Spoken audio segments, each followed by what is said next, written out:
The test is in 4 parts: Part 1, Part 2, Part 3, and Part 4. Now look at Part 1. Part 1. Questions 1 to 4. You will hear a talk about a museum. You should answer the questions as you listen because you will not hear the recording a second time. First, you have some time to look at questions 1 to 4.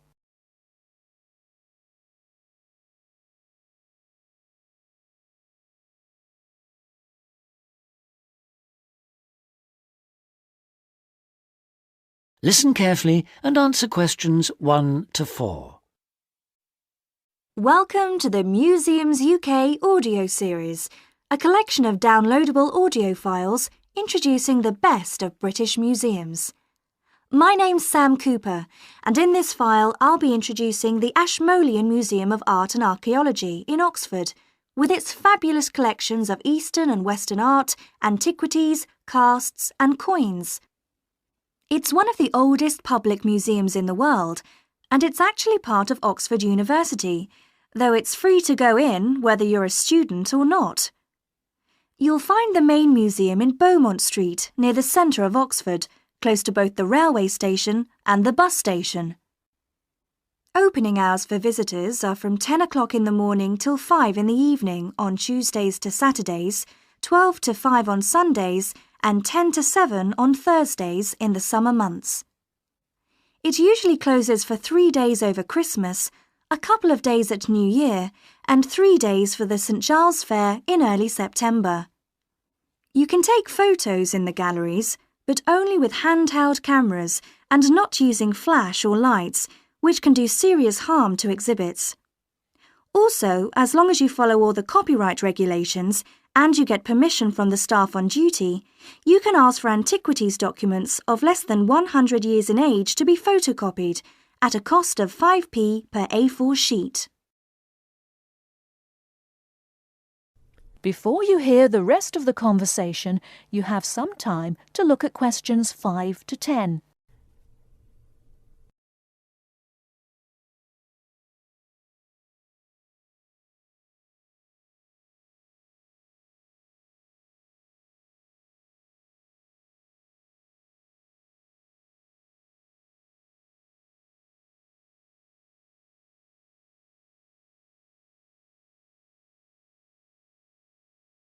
Now listen and answer questions 5 to 10.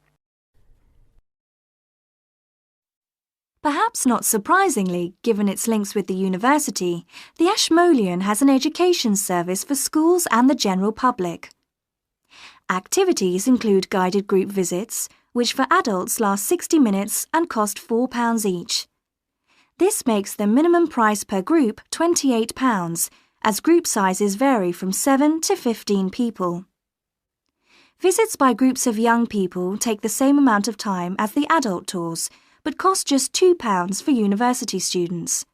So, with at least 7 to a group, the lowest price is £14, though please note that there's an upper limit of 14 group members rather than the 15 for adults. For schools, there are visits to suit all age groups, and for the most popular ones, such as those to see the Greek and Egyptian collections, it's best to book a term in advance. Tours last 50 minutes, starting at 10:15, 11:30 and 1:15, with a maximum of 13 children per group. Now, if you're free in the middle of the day, why not go along to one of the 45-minute lunchtime talks? There's a really wide range of topics. On the 19th, for example, the subject is Greek mythology, and on the 20th, there's Celebration of India. Both begin at 1:15, the usual time for these talks, and they're held every Tuesday, Wednesday and Friday. Another regular feature, on Saturday mornings through to the afternoons, are the workshops. If you're interested in developing your own illustrative and artistic skills, these are for you. They're aimed at artists of varying levels of experience and are always led by practicing artists. Running for 6 hours from 10 o'clock, this is wonderful value at just £5, including basic materials, and also a decent cup of coffee. That is the end of part 1. You now have half a minute to check your answers.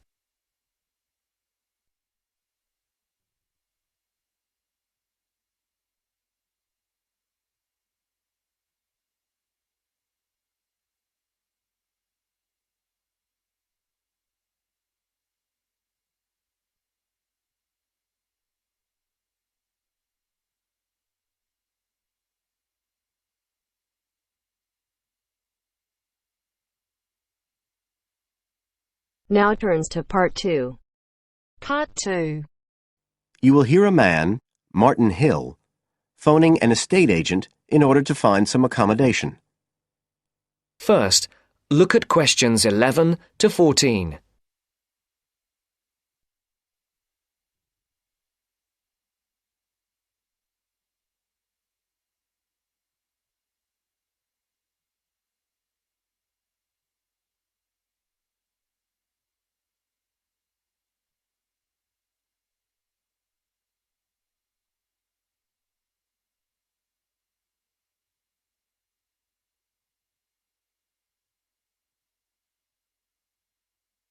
Listen carefully.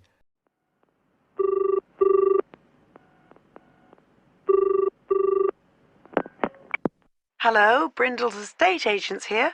How may I help you? Oh, good morning. I'm ringing to see what flats you have for rent at the moment. Right. Can I start by just taking your name, Mr. Hill, Martin Hill. Right. And are you looking for a flat for yourself or, a family, perhaps? Well, it's for 3 of us, myself and 2 friends. We're going to share together. I see. What about employment? Are you all students? Oh no, we've all got full-time jobs. 2 of us work in the central bank, that's Chris and me, and Phil, that's the other one, is working for Hallam Cars, you know, at the factory about 2 miles out of town. I'll put you down as young professionals then. And I suppose you'll be looking for somewhere with 3 bedrooms? Yeah, at least 3. But actually, we'd rather have a 4th room as well, if we can afford it, for friends staying over and stuff. Is that with a living room to share, plus kitchen and bathroom? Yeah, that sounds good. But we must have a bathroom with a shower. We don't mind about having a bath, but the shower's crucial. OK, I'll just key that in. And are you interested in any particular area? Well, the city centre would be good for me and Chris, so that's our first preference. But we'd consider anything in the west suburbs as well, really. Actually, for Phil, that'd be better, but he knows he's outnumbered. But we aren't interested in the north or the east of the city. OK, I'm just getting up all the flats on our books. Before the broadcast continues, look at questions 15 to 20.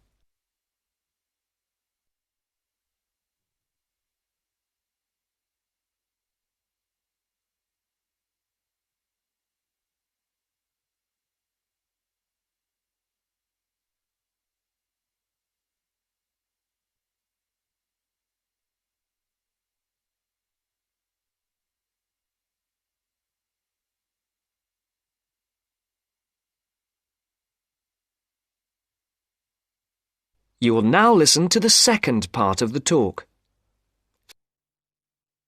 Just looking at this list here, I'm afraid there are only 2 that might interest you. Do you want the details? OK, let me just grab a pen and some paper. Fire away. This first one I'm looking at is in Bridge Street and very close to the bus station. It's not often that flats in that area come up for rent. This one's got 3 bedrooms, a bathroom and kitchen, of course, and a very big living room. That sounds a good size for you. So what about the rent? How much is it a month? The good news is that it's only £450 a month. Rents in that area usually reach up to $650 a month. But the landlord obviously wants to get a tenant quickly. Yeah, it sounds like a bit of a bargain. What about transport for Phil? Well, there'll be plenty of buses, so no problem for him to use public transport. But unfortunately there isn't a shower in the flat. And that location is likely to be noisy, of course. OK. What about the other place? Let's see. Oh, yes. Well, this one is in a really nice location, on Hills Avenue. I'm sure you know it. This looks like something a bit special. It's got 4 big bedrooms and, there's a big living room. And, oh, this'll be good for you, a dining room. It sounds enormous, doesn't it? Yeah, it sounds great. That whole area is being developed, and the flat's very modern, which I'm sure you'll like. It's got good facilities, including your shower, and of course it's going to be quiet, especially compared with the other place. Better and better. But I'll bet it's expensive, especially if it's in that trendy area beside the park. I'm afraid so. They're asking £800 a month for it. Whoa, it sounds a lot more than we can afford. Well, maybe you could get somebody else to move in too. I'll tell you what, give me your address and I can send you all the details and photos, and you can see whether these two are worth a visit. Thanks, that would be really helpful. My address is flat 5. That is the end of part 2. You now have half a minute to check your answers.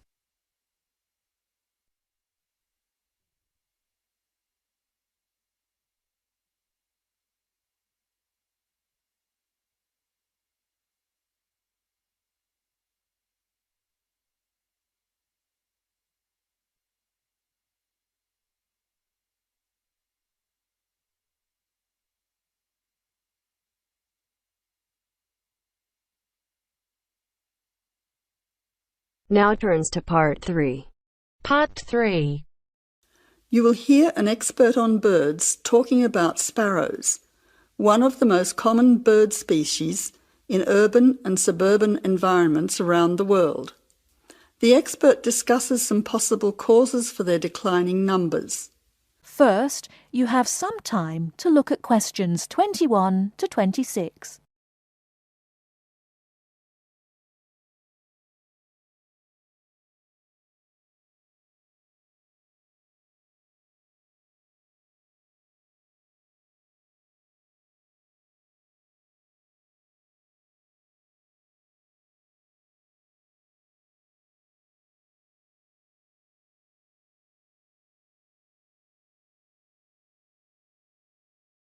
Now listen carefully and answer questions 21 to 26. Some people dislike sparrows and see them as annoying pests in their neighbourhood. Others see them as an interesting part of the urban environment. Love them or hate them, it could be that the familiar scene of these birds flying, hopping and chirping in our city streets will soon become a thing of the past. Until recently, there were so many sparrows around that people tried all kinds of methods to get rid of them. But it now seems that many people are starting to worry about the declining numbers of sparrows in many cities around the world. Over the past 20 or 30 years, sparrows have been disappearing throughout many parts of the world. In Britain, since the 1920s, the overall population of sparrows has declined by 92%. In London, they were once so plentiful that people who conducted regular surveys did not bother to count them because they were simply too common. Now there are none. This decline has also been recorded in some cities in continental Europe, parts of North America, and India as well. Some people will be surprised at this, as they probably still see many sparrows in their local neighbourhood. But whereas some suburbs may have large numbers of sparrows, in the next suburb there may be none. So, why are they disappearing rapidly in some areas, yet still exist in large numbers in others? Well, it is a bit of a mystery. Some say it is due to local issues. There are a number of factors here, one of which is harassment or predation. Other local animal species harass them and domestic cats hunt them for food. Secondly, there is increased competition both for food and for nesting sites from other seed-eating birds in the neighbourhood. And thirdly, it is now more difficult for sparrows to make nests in modern buildings due to more effective modern building methods. Before you hear the rest of the talk, you have some time to look at questions 27 to 30.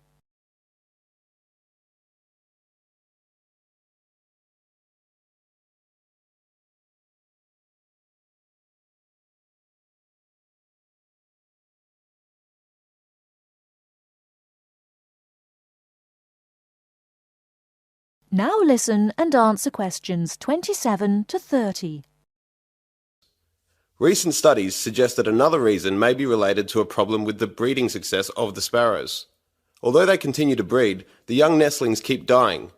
These deaths have been linked to a lack of insects, such as aphids. This decrease in the availability of insects, it is believed, then causes the young nestlings to die of starvation or dehydration.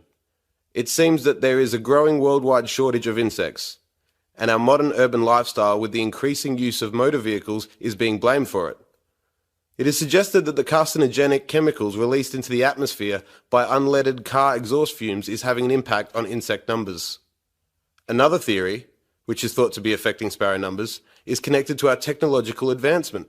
According to some experts, the mobile telephone towers that are now a feature of our modern cities emit electromagnetic radiation, which might affect the sparrows' central nervous systems and result in their death. The evidence is only circumstantial, and sparrows still continue to thrive in some major cities. However, it is interesting to note that in the 1990s, the use of mobile phones and unleaded petrol skyrocketed, and both coincide with the period of the sparrows' declining numbers in many modern cities. That is the end of part 3. You now have half a minute to check your answers.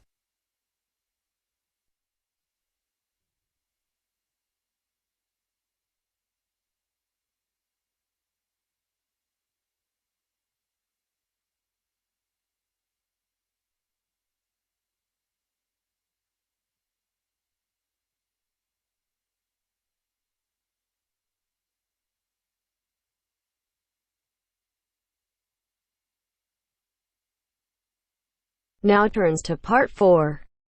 Part 4. You will hear a lecture about geotourism. You have 30 seconds to look at questions 31 to 34.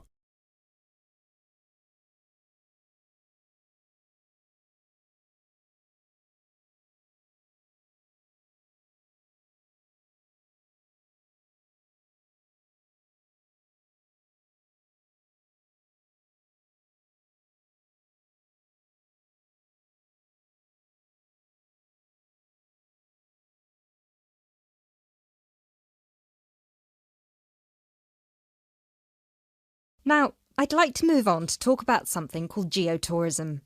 Geotourism is very basically leveraging the benefits of tourism for local communities. I would just like to give you a couple of statistics which are very illustrative of the current situation with regard to young travellers and international tourism. Firstly, tourism has an impact on more people worldwide than any other industry. Indeed, it has an impact on 1 in every 2 people, either directly or indirectly. The second statistic is that in global tourism, there is a 97% economic leakage. This means that if you spend £100 on going on holiday, normally only £3 of that money will actually reach the people who are giving you the services and the accommodation, for example, in the destination. If you put these two figures together, you can understand why some of the regions of the world which have very high levels of tourism still have very high levels of poverty and huge developmental challenges. These countries have this massive industry demanding a huge number of services, but they are not seeing a fair reward for these services. Geotourism is about changing this.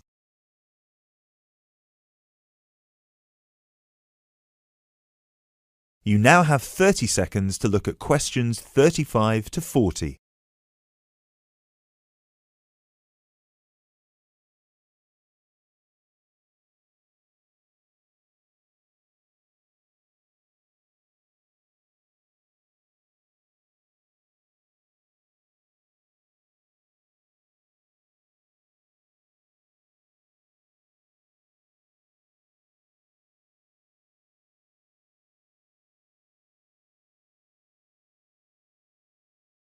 Projects are now being developed with financial organisations such as the World Bank.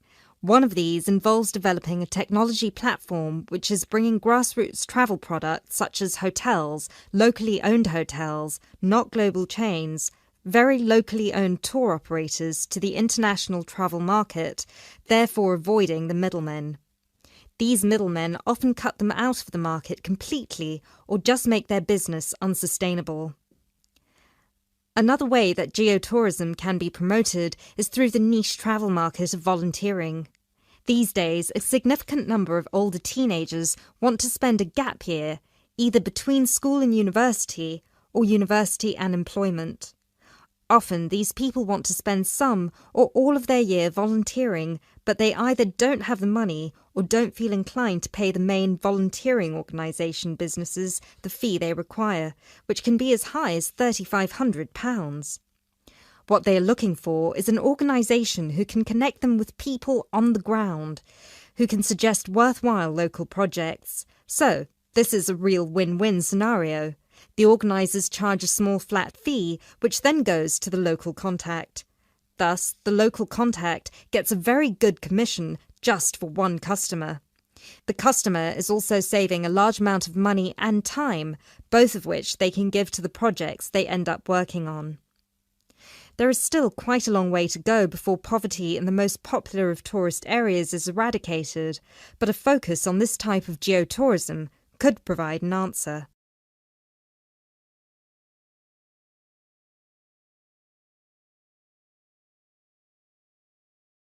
That is the end of part 4. You now have half a minute to check your answers.